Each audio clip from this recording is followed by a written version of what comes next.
दादी नानी, आपको क्या जरूरत है इतनी रात को बाहर निकलने की? जोरदार बिजली कड़क रही है और आप दोनों ने तो सोने के हार भी पहने हुए हैं। रास्ते में कोई चोर मिल गया और उसने छीन लिए तो क्या करोगे? बच्चों, ऐसा कुछ नहीं होगा। जो कोई चोर आएगा ना, जूतियाँ ही खाएगा दादी से और नानी से। तुम लोगों को परेशान होने की ज़रूरत नहीं।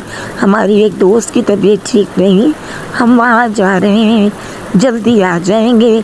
बिजली कड़कती रहे, मौसम भले ख़राब हो, पर हमें तो आज दोनों को जाना ही है।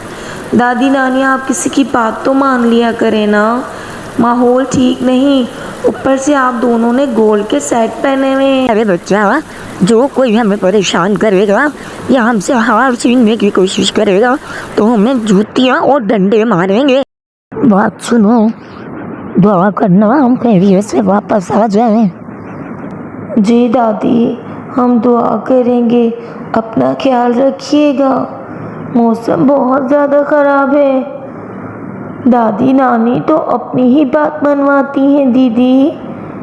बस दुआ करो वो खैरियत से आ जाए।